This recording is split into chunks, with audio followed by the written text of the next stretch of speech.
Welcome to today's episode of Financial Fluency. Today I'm here with Minling Chuang from Brand Fame. Hi Minling, how's it going? Hi Jen, I'm good. How are you? Thanks for having me. Sure, I am really excited to have you on the show. I met Minling in person in April at Yasmin and Al's Amplify event, which was super fun. You presented and I loved your presentation.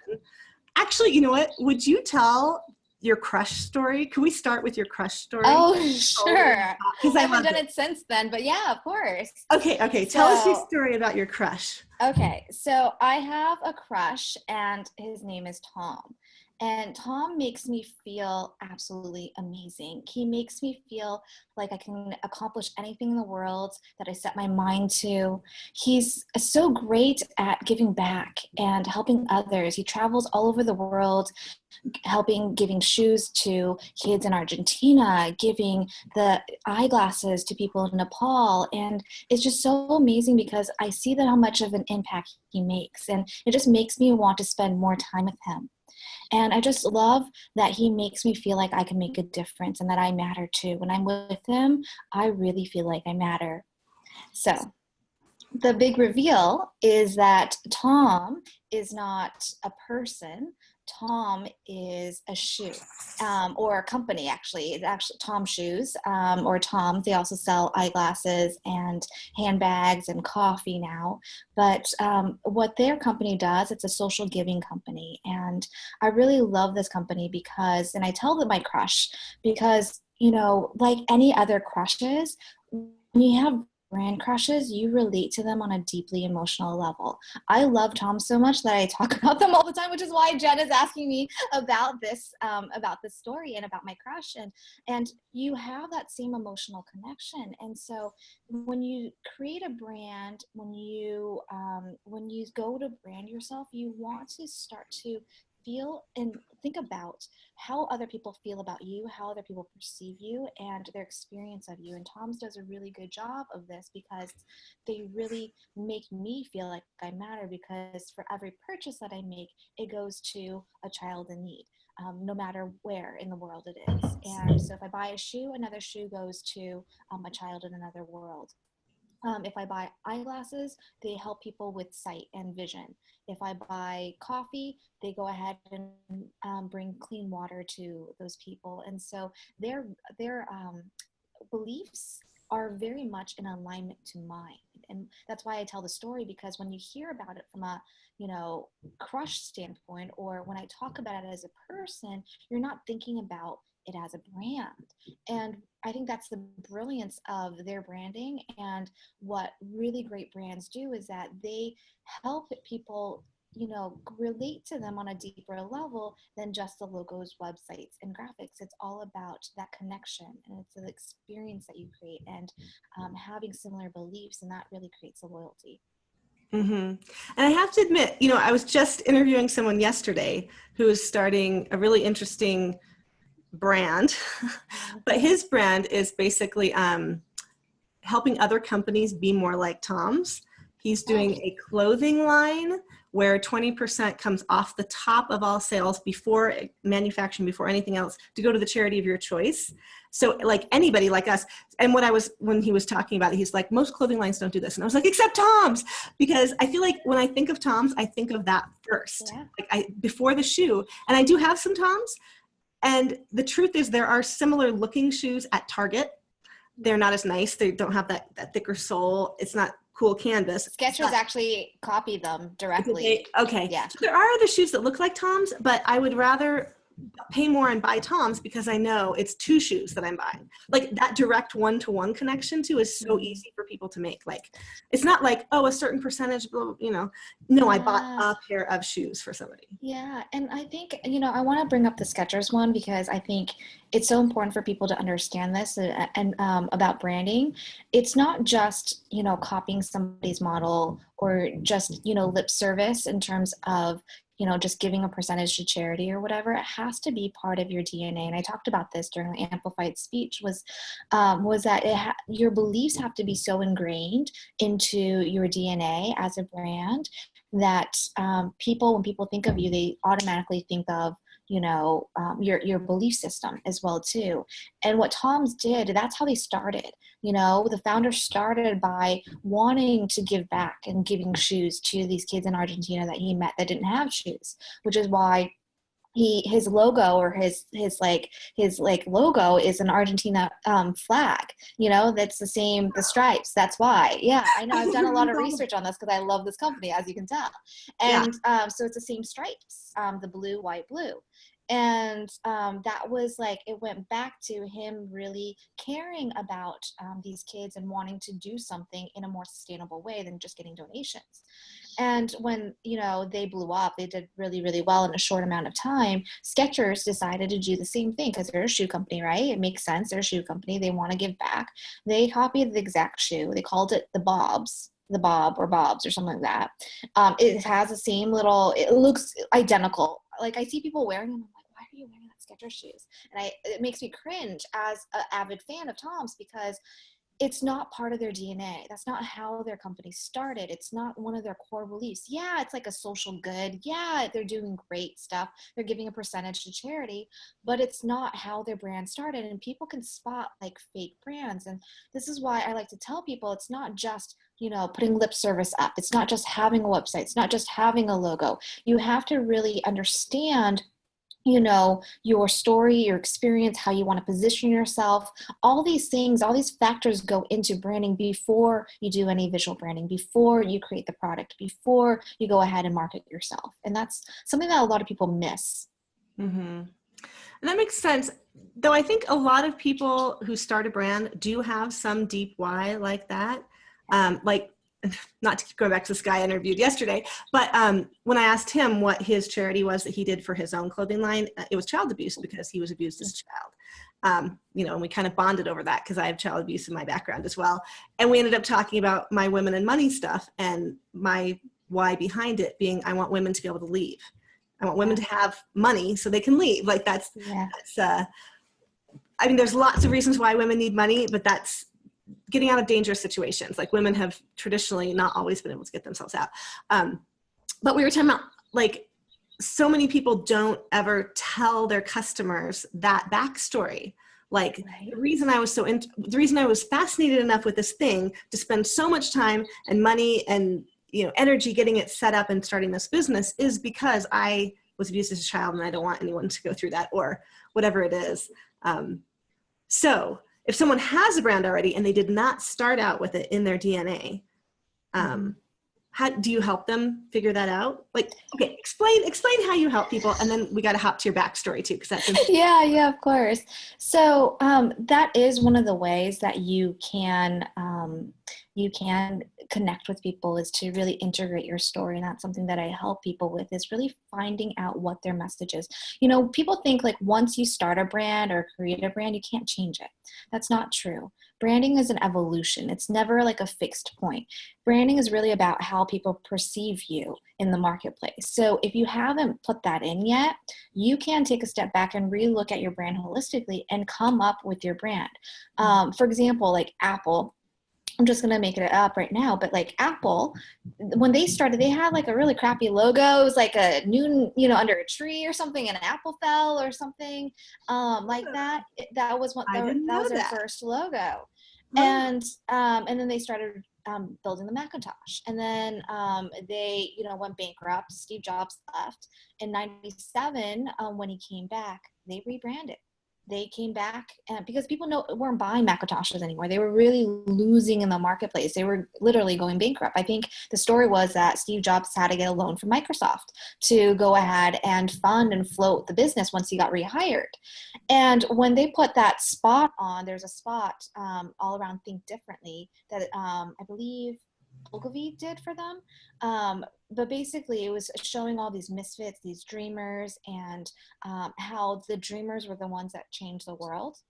That repositioned them in the eyes of people for their brand, to make people think of them as an innovative brand. And they also had products to back them up. So just because your brand right now doesn't have that, you can still rebrand. And that's something that I do help my clients with, is to figure out what their story is. What is, the message that they want to bring out? How do they want their customers and clients to feel about them or perceive them? How do they want to position themselves? You can still do that work. It's not too late. It's just that you have to do it strategically and, put in the right steps in order to come out with the rebrand and shift your message. But it's totally doable. So tell us about your brand and your message. Yeah, so I'll go for my backstory real quick, Okay, and then okay. I'll get Backstory. into That's a good way to my lead into it. brand. Yeah, and message and flow, because I think it'll tie versus the other way around. But so basically, I've spent many years working in corporate America, working on big brands, and I worked on Nestle Toll House, Linguisine. I even launched a $54 million for for Linguisine, and it won Product of the Year. And so I got a lot of great training and background in how to do branding and marketing and for a very large company. And what I found during my time period, even though that project was great, it was my favorite project in the world, I was getting burnt out. And after I went to a trip to Nepal, we were helping an orphanage with kids who didn't have families to take care of them. Some of them were even sold into slavery, basically indentured servitude, and then they were later rescued. And basically, when I got to meet these kids, because they were now since rescued, they were at an orphanage that was not an adoption. They had this American man who started the orphanage. They provide food, shelter, clothing, schooling as well to these kids, so that his goal is for them to be the next future leaders of society, of the Nepalese society. And so he really cares about that. And when I met these kids, I was here coming as an American thinking, I'm like, okay, I'm going to help these kids. They've been through a lot of trauma or whatever they had in their lives. And I came in and I remember the moment I got there, and I met these kids and they just came out and started greeting us, I started to cry. I was literally bawling my eyes out. And they were like, what's wrong? What's wrong? I'm like, it's okay. I'm just so happy to meet you. And then when we actually, got to sit down with the kids and talk to them, and they were just sharing how excited about they were about life, about the things that they were learning in school. I met this little girl who wanted to be a teacher, and she was showing all the math problems that she was doing, and another little boy who wanted to be an astronaut. And I was sitting there thinking, I was like, wow, these kids went through so much trauma in their life, in their short little lives, but they're the happiest kids I've ever met. Without a doubt, they're the happiest kids. And I was like, why am I unhappy in my life? Why am I seeking other things and yoga and trying to, find another outlet for my life? Even though I had a good job, everything on paper looked fine. I was making pretty much six figures, close to six figures. And I was doing well. Everything was stacked for me, and I was unhappy. And that's when I realized that I wasn't doing things that I was passionate about. I've always been a strong believer in giving back, and that's why I love Tom's, but in helping others. And I wasn't able to do that in my corporate environment. And so it took me about a year to end up quitting my job and start the entrepreneur journey. And I didn't really know exactly what I was going to do. I was going to help with a startup, a venture philanthropy company that didn't work out really quickly. Their finances were not in order after I found out. And so there was some stuff there, and the founder and I didn't see eye to eye on a few things. And then I went on a journey of trying to figure out what I wanted. And I started my first brand or website as well, called the Joy Depot. And it was all about creating inspiration for people. And I was just trying to figure out what I wanted to do. And I didn't know I wanted to get back into branding.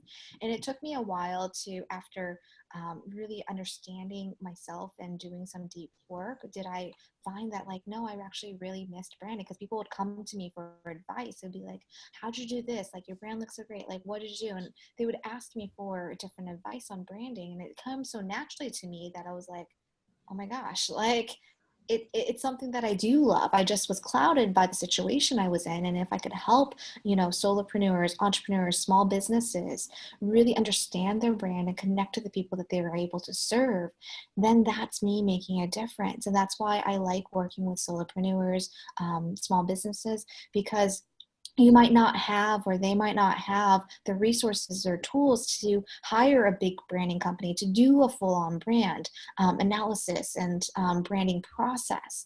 But there are things that they can put in and that I can help them with, really identify who they're targeting. And it's not just finding the pain points. It's not just finding the niche.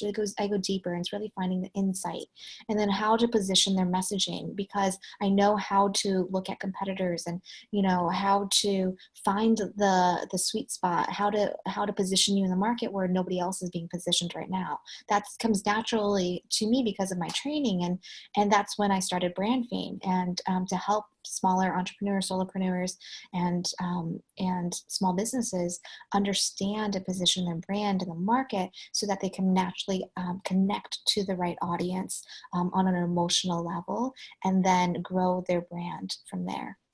And have people have crushes on them, right? And have exactly, and have lots of brand crushes on them. Awesome. So, so how did you build Brand Fame based on all of these principles that you've learned for yourself? Yeah. So that's a great question. When I was looking in the market, a lot of people, especially who are helping solopreneurs and small businesses, what was happening was that a lot of people were positioning themselves as brand strategists or people who can do branding, but really what they were doing is providing a website. And people were just looking for websites and logos, and that's what everybody thinks of branding is. And because of my background and my years of experience, and I've also consulted for other companies like Fortune 500 companies like Toyota, Sumitomo, IBM. So I've done this work for other big companies as well too. And what I realized was that people don't have an understanding of what branding is. So my messaging is like, you don't need a website to make money. Branding is not just about the website logos or graphics. That's just the end point. That's how people will see you at the end, but you have to do all the fundamental work first. You have to understand how you're positioning your market. You have to understand your messaging, because if you don't connect, if people don't see your value, they don't see why they should buy from you, or how you're positioning your market so that you're not, competing with your competitors, a pretty website's not going to do anything. It's not even going to be a Band-Aid. Nobody's going to come to your website. Nobody's going to buy any product, and you're going to waste money. And so I've made it my mission to really show people what branding truly is, and teach people the principles of branding so that they can go ahead and understand and have that foundation, and from that foundation have the right brand filters to then create their website, to then do the photo shoot, then do all the visual components, because without those brand filters, without knowing your brand, you can't do that. It's kind of like, as a person, you have to know like your sense of style. You have to know who you are as a person, before you can go and buy clothes, right? Or have somebody else be a stylist and buy clothes for you. You have to tell them like what you like, what you don't like, and also really understand who you are as a person.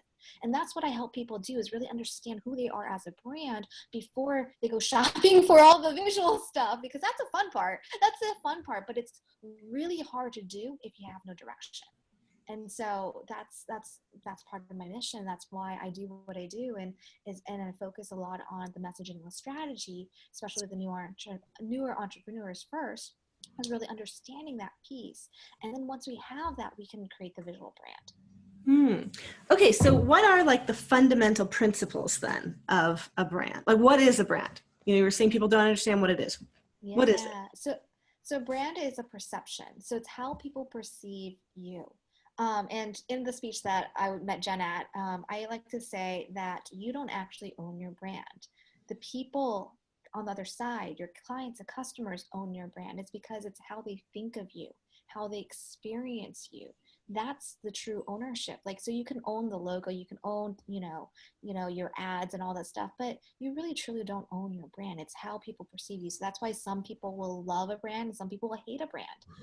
There's nothing you can control. What you can control is creating positive brand associations with your brand. And that's the only thing that you can control, and that's through experiences. So what I like to tell people to do, first of all, is really to understand their ideal clients. And it's not just from the pain point standpoint. It's not just like what they hate. You want to understand their needs and motivations and get to their insight. Like, why do they want to do what they desire to do? Why haven't they gotten there yet? What is missing? For example, one of my clients, he is a mid-sized consulting firm, and he's competing with like the Bains and the McKinseys and all these big companies, but I mean, he's not there. He's not the Bains and the McKinsey. So how does he compete and how does he get clients? The thing that makes him different than everybody else is really understanding what his clients need. His clients hate it when those big consulting companies come and just do the work in silos, just, cause a lot of like extra drama by getting all the, information and gathering the information, doing their work in the silos, putting it through all these models that people don't understand except for the consultants, and then being like, here's an answer. Here is, my answer to your problem. I will show you, I'll talk you through it, and then you go implement it. He hated that when he was on the other side and had to work with consultants. That's an insight right there. That's a motivation need. They don't want some consultant just to tell them what to do. They want to understand how to implement it. They want to understand how to be involved in it as well too. So what his clients were looking for was they wanted to be like the star. They wanted to own the whole project.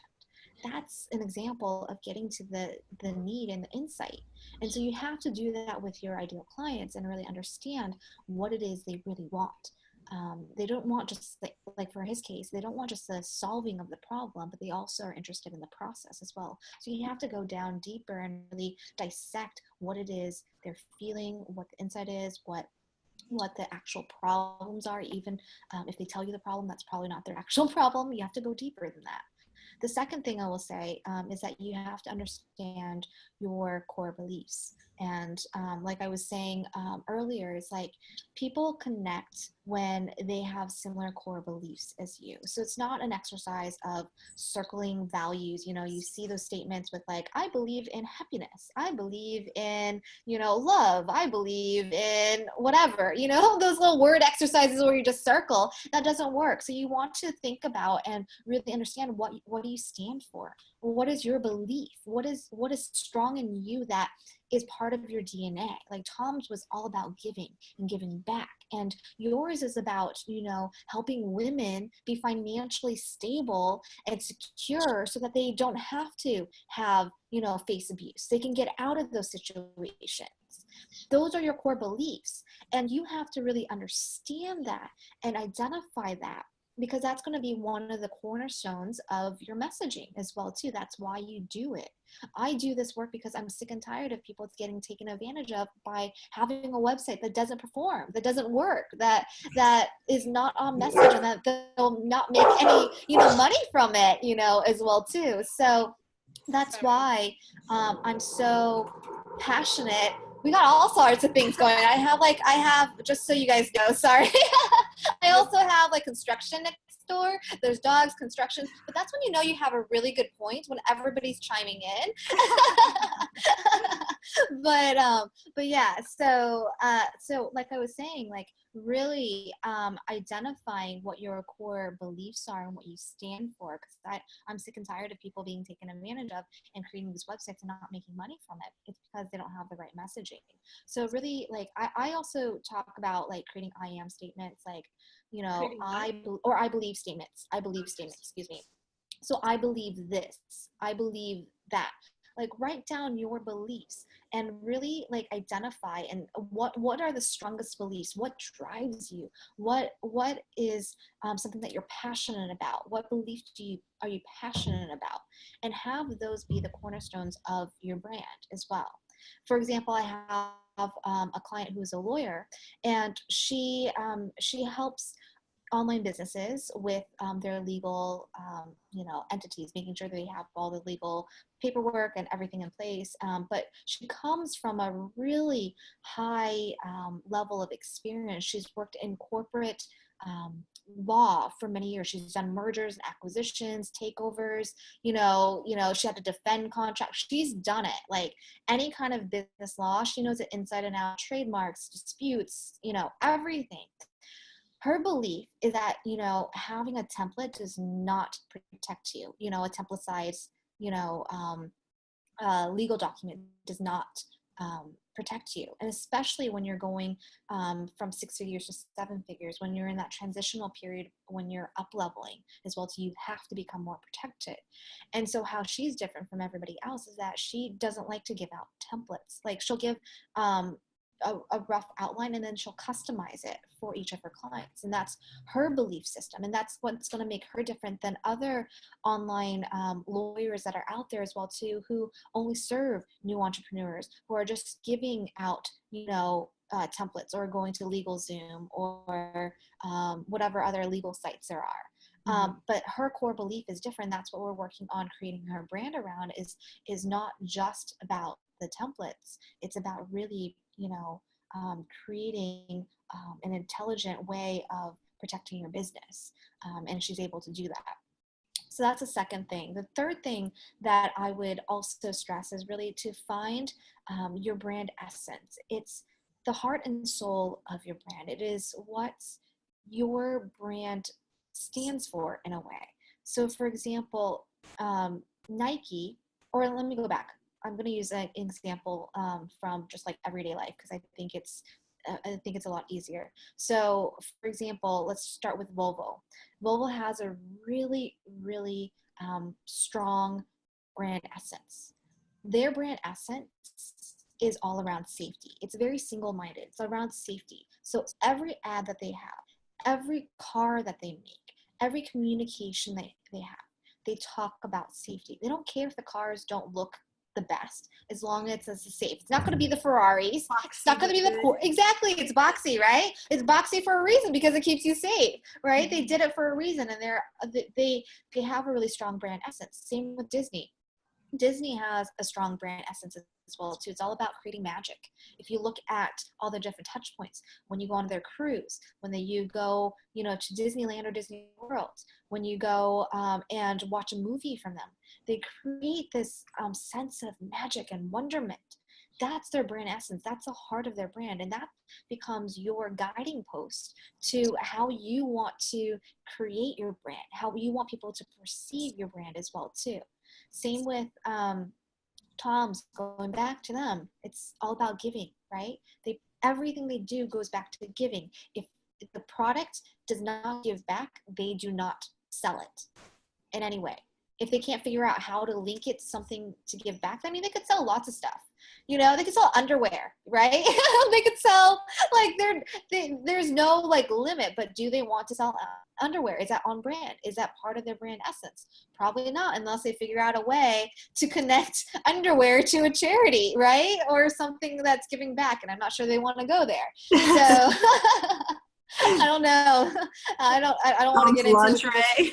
Right, exactly. People's personal issues there. You probably don't want to go there, right? And so that helps guide their brand when they have the strong brand essence. I just thought of a really funny link, but they probably shouldn't do it, which would be underwear and then prevent STD charity or something. I almost went there, I didn't say it. I was I don't want to talk about the sexual, traumas that people have, or Okay, I understand why Tom's hasn't gone there yet. Exactly. They can if they really wanted to, but that's probably not on brand. So your brand essence really helps you identify what is on brand and off brand. And when you're able to create that brand essence, you have to be single-minded. It should be unique. It should be something you can deliver on consistently. Zappos is another great example. I love using big brands as examples because their brand essence is all around happiness.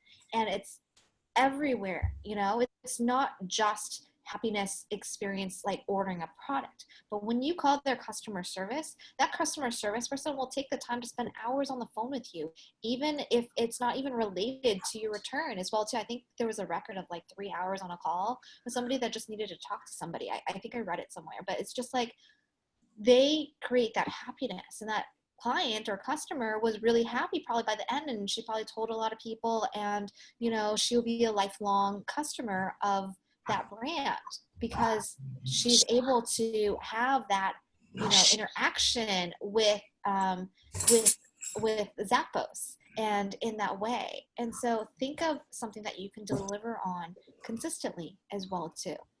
So these are the three. Yep. So I'm thinking about, okay, so we did the I believe statements. Some of those statements may leak into the essence, like giving, magic, think different. Yeah. If you believe in magic, if you believe giving. Yeah. Okay. It definitely can. It definitely can. And you can also start with your whys too, like why you started it as well too. Okay. That could be a good place to start. It's there. Everybody's like, what's the formula? What's prescription? It's really, there isn't really a formula. It's really peeling back the onions and the layers. Like people are deep, brands are deep as well too. Kind of have to keep on peeling back the layers to find it. So it might be an iteration, and that might be an evolution of your essence as well too. But it just takes time to kind of to dig deep within yourself as well too. This is why I usually record downstairs in my office. It's all good. Dog desperate for some attention right here. It's all good. We have an extra, guest. Go with the flow, right? Yeah. Okay. I love it. Awesome. Okay, so we have the 1, 2, 3, know your client, know your core beliefs, make I believe statements, and then know your brand essence.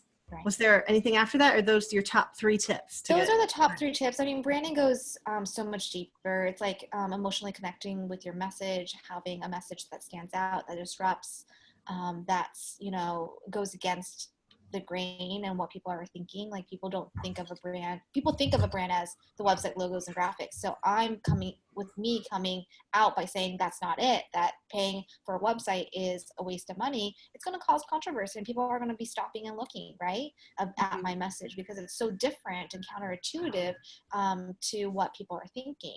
So there's different elements of branding and messaging. There's only so much you can cover in like a short podcast, but yeah, those are the main areas to start to look at and identify for you as well too. Okay, great. Well, that is fantastic. And we're actually coming up right to a half hour here. So Minling, thank you so much for being here on the show. If people hear this and are like, oh my gosh, that's exactly what I need, where can they find you and how do they work with you? Yeah, so you can go to brandfameschool.com. It's F as in fame, like famous, brandfameschool.com. And you can go ahead and visit my website. I also have a free masterclass if anybody wants to go in deeper with that as well too.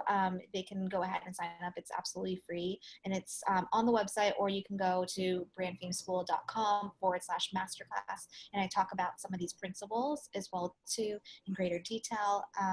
And there's also a contact form on my website as well too. Okay, great. And just as a quick last thing, in terms of your own personal financial progression through all this, you've worked for big corporates that did big, massive campaigns and stuff. How much did that change when you went out working on your own? Yeah. What's it been like since leaving? It's a funny story. It's been a process. And the reason why it's been a process, because when I first started, I was also really excited about just putting my idea out, and I didn't really work on the strategy, which is what I'm teaching now. I'm like, I made a couple mistakes. So when I left corporate, I was making close to 6 figures. And then I went to pretty much nothing when starting out in the business. So when I started the Joy Depot, I was really passionate. I didn't know what to do with it yet. It was an inspirational blog. I just wanted to put something out there. I didn't know what I wanted to do with it. And then when I started to try to monetize it, I was like, oh, I didn't set it up right. Because it was a blog. It wasn't a business. Mm-hmm. And that's when I had to go in and be like, okay, what do I want to do? Like, what am I good at? Like, what do I love teaching? And that's when I fell into branding. And once I was able to identify that and identify what makes me different in the market and how to position myself, I grew my list really quickly. I got clients booked right away. And I, made the first year, I made $40,000, I believe. And then I went to 6 figures. And then I went to beyond 6 figures my last year as well too. So So yeah, so it's been an evolution, but I think, I think I'm a perfect example of when I started my blog, I didn't know what the strategy was. I didn't even have an intention. I had no idea what I wanted to do with it. Mm-hmm. And I created a website, and it doesn't make you money, right? Just because I Mm-hmm. had a website, it wasn't like people were buying on anything. It's not like I had that much on there, but really understanding your strategy, positioning, why somebody needs to buy from you, what your value is and your message, all those things are really foundational for you to make more money in your business. And I feel like that has really helped me grow my business to where it is right now. I think that's a good point. And I always think it's good to talk some about the early stages, because I think a lot of people who want to start something, they look at these people who are like, and then I made 6 figures in a month. And their efforts seemed so negligible Little. next to those things that they Yeah. think they'll never get there, or they have a lot of content like a blog, and then are like, wait, I thought a blog could make money. What do I do next? How do I make that step? So I think so many people do have years where even maybe they make no money or negative, So, Yeah, I think it's good to talk about exactly. that. It isn't like And necessarily a straight shot into immediate financial success. exactly. And you have to look at like different opportunities too. Cause when I quit, I didn't know what I wanted to do. I worked retail for a while. I mean, I'm totally transparent about this because I'm like, I don't know what I want to do. So I was trying to figure out my life, and there's no shame in that, right? Because I still had to pay the bills, but I was just like, okay, I don't know what to do. I have an MBA. I worked at a Nestle. I'm like, now I'm back into retail because I'm just like at a point, and it's like, I need to do something different. I just don't know what it is. And it took some time to figure that out. And then when I fell back into branding as well too, I also did some freelance consulting as well. So that's when I was able to work with some of the bigger brands because I worked with a consulting firm and I was freelanced as well. And so I think, in your business, wherever stage you're at, look at all the opportunities, not just like this is one way to make money in your business. Like, ideally, I want to make all of my money from just what I'm doing now and helping and serving solopreneurs and small businesses and doing the programs and services I have now. But I can't just look at it from that angle. If that's my end goal, okay, how do I be financially secure now so that I can invest in myself, invest in my business, invest in the systems, invest in the teachers? You have to look at it from those angles. And so you have to think about, okay, what can I do with, the skill set that I have? Who can I help? Like, can you consult? Can you do something else? Can you work retail? Whatever it is, there's no shame in that. It's all helping you fund your business to get you to the longer term goal. Awesome. Thank you so much. I think that's a great place to end and wrap up. So Awesome. we will share the links to your website and your freebie in the show notes, and I will see you around the internet. Awesome. Thanks. Thank you. Bye. Bye.